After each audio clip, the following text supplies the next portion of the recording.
Salut à tous. Alors aujourd'hui, je vais vous présenter mon VS2. Alors le VS2, il est tout frais parce que en fait, j'avais pas de taux pour rouler au SAM quand c'est un peu crado. Les voitures de piste, ben c'est pas la saison.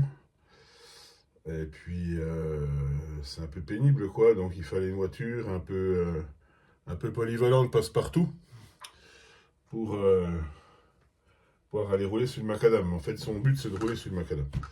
Elle fera pas de TT normalement. Il y a quand même un peu de chance que je fasse du TT avec, quoique on ne sait jamais. Mais le but premier, c'est quand même de rouler sur le macadam. Donc c'est un VS2 Obao RTR que j'avais pris. J'avais pris un RTR parce que en fait, bon, voilà, il y en avait un. Du coup, j'ai viré le SCL moteur parce que voilà. Après tout, j'aimais pas. Même s'il est sûrement très bien et étanche en plus. Mais bon, voilà, je vais pas rouler dans la flotte non plus. Sur l'humide éventuellement, mais pas dans l'eau, quoi. Euh, donc j'ai monté un combo Hobby-Wing, un Xeron. Donc un combo de 100 ampères avec un moteur 2200 kV. Je les connais bien, c'est des moteurs, j'ai l'habitude. J'en ai sur d'autres véhicules. Donc si on voit bien un peu le truc. Voilà. C'est propre, c'est sobre. Après au Bao, j'avais déjà eu avec l'Hyper VT. J'avais pas aimé plus que ça l'Hyper VT. C'était un peu camion, je trouvais. Enfin, c'était bien, mais ouais, sans plus.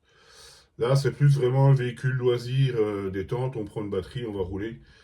Et puis c'est tout, quoi. On se pose pas trop de questions. Ce que font beaucoup de gens en soi. Hein. C'est pas, moi, je fais que du loisir aussi en même temps, donc c'est pas trop le souci.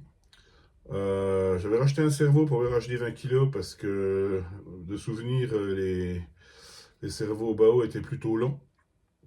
Alors, apparemment, ils ont changé.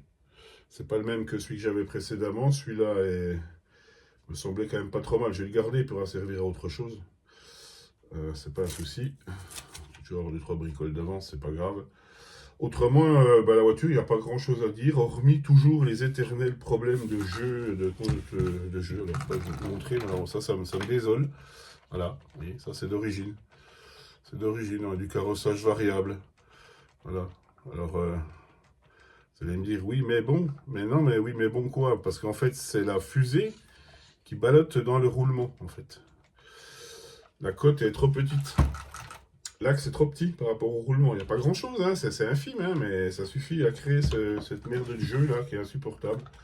Voilà, on voit que ça, ça, ça se balade, quoi. Hein. Et je pense que j'avais déjà le problème sur l'autre avant. Hein. C'est pas quelque chose de nouveau, mais ils n'ont pas changé ça, quoi. Il suffisait de les tourner un millième de plus, un millième ou 2 millièmes de plus, et puis on réglait le problème, quoi. C'est un peu dommage parce que c'est très difficile de régler, essayer de régler du carrossage comme ça, quoi. Vous voyez, c'est un coup il y en a, un coup il y a 2 degrés, un coup il n'y en a pas, quoi. Donc j'imagine que en roulant, ça se promène un peu, quoi.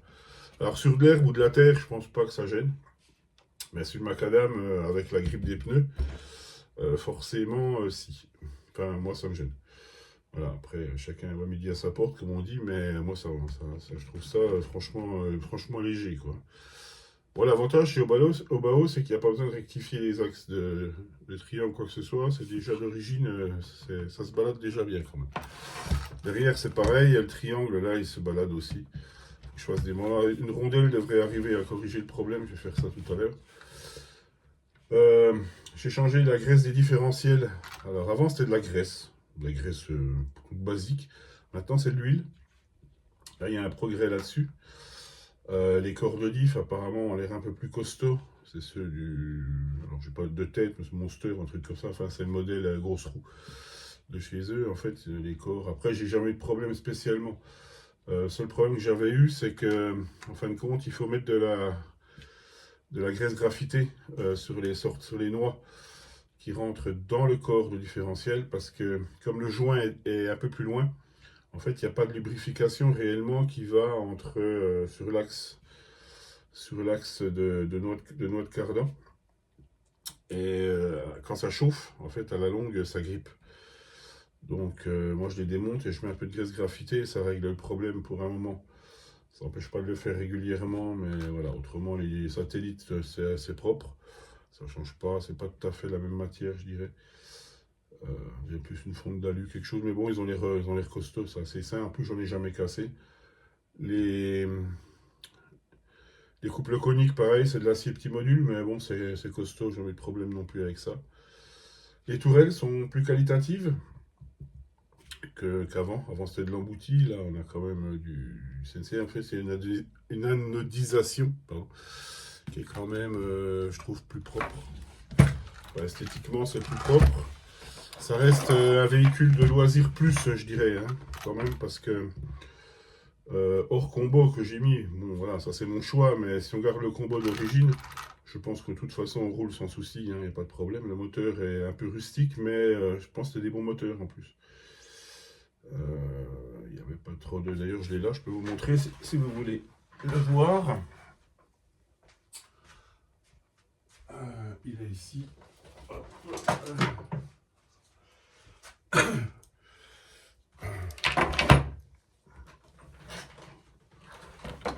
Voilà, ça c'est le moteur qui est livré avec. Je crois qu'il est dans les 2000 kV aussi, je crois, hein, il me semble. Je sais pas, il faut que je regarde la notice. Voilà, c'est un moteur un peu à l'ancienne, quoi. Les fils sortent. Bon, il n'a pas grosse retenue, mais je pense que c'est correct.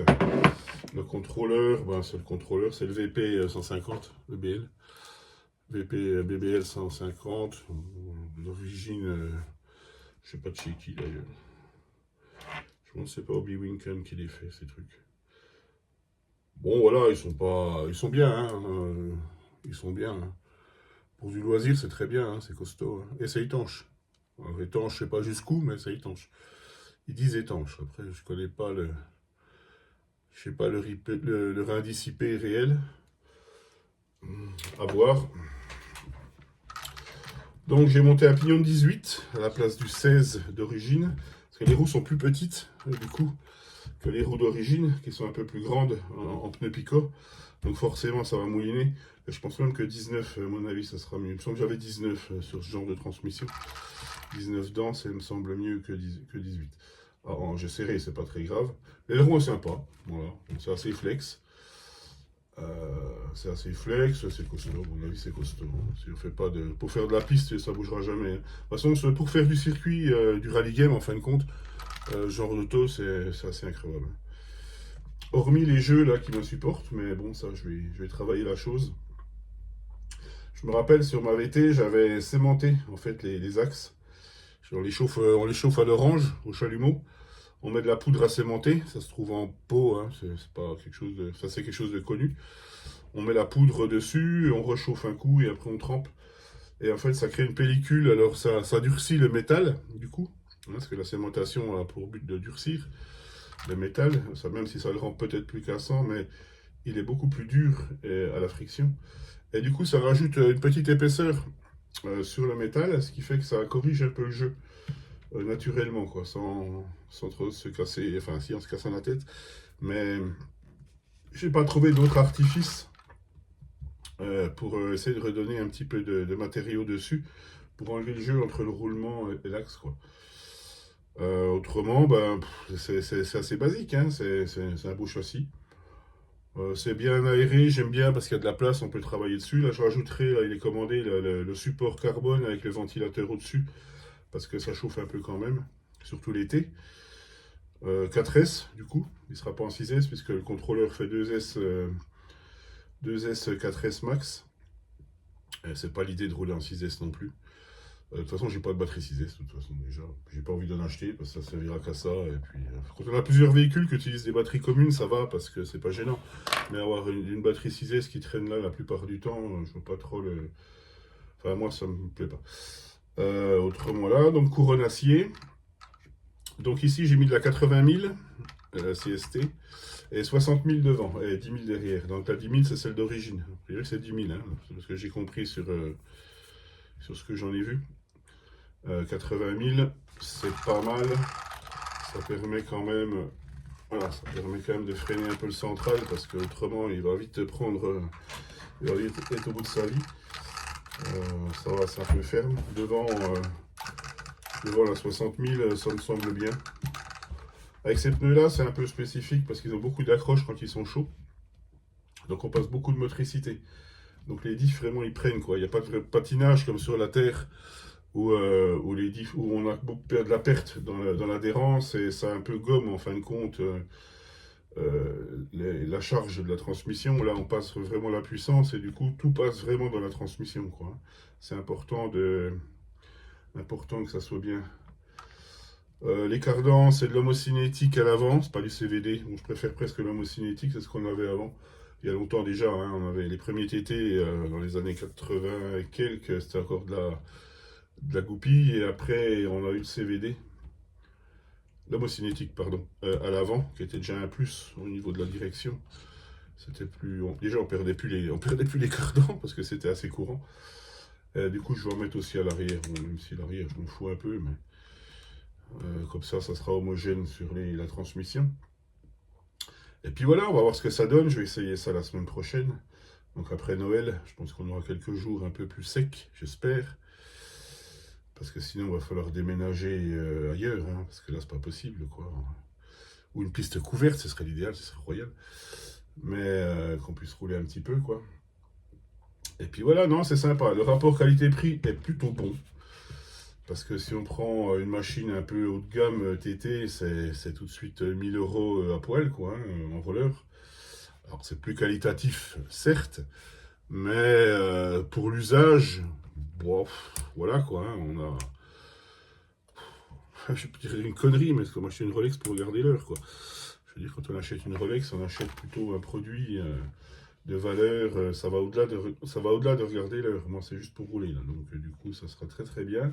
Je connais assez bien le véhicule. Au niveau réglage, ça ne m'inquiète pas. La suspension est bien. Par contre, je trouve qu'elle est mieux. Avant, on avait un pauvre petit trou microscopique. Il ne devait même pas faire un. Et lui, c'était assez ferme en relâché, quoi. Ça avait du mal à passer. Je les avais repercés, moi, parce que j'avais fait deux trous. Deux trous de 1. Pour avoir un peu plus de roulis, plus de fonctionnement. Parce qu'un amortisseur, pour moi, il doit fonctionner, sinon ça sert à rien. Hein, mettre de l'huile toute dure avec des ressorts tout durs, et puis avoir un truc, c'est une brique, je vois pas trop l'intérêt. L'amortisseur doit fonctionner, doit faire son travail. Après, c'est des compromis à trouver, hein, voilà. Mais il doit bosser. Voilà. On doit avoir en haut et en bas. Voilà. Ça doit pas talonner, on pose, voilà. Il fait son boulot d'amortisseur, comme un grand. Ça, c'est important. Le train avant est nouveau sur le VS2. Alors, c'est nouveau, c'est une voiture qui a déjà plus de 2 ans. Hein. C'est pas une voiture qui vient de sortir. Moi, je la découvre, hein, carrément. Hein. Mais il y a un moment qu'elle est déjà sortie. Je me rappelle, Seb avait déjà un VS2. À l'époque, c'est pas quelque chose de nouveau. Mais bon, voilà, tout le monde n'est pas toujours au suivi de l'actualité modélistique, entre guillemets. Et c'est bien de voir un peu les choses. Des fois, quoi. Quand on cherche un produit, on sait pas trop. C'est vrai que c'est un peu la jungle hein, sur les sites internet. Franchement, il y a trop de bagnoles, quoi, et on sait pas trop quoi prendre.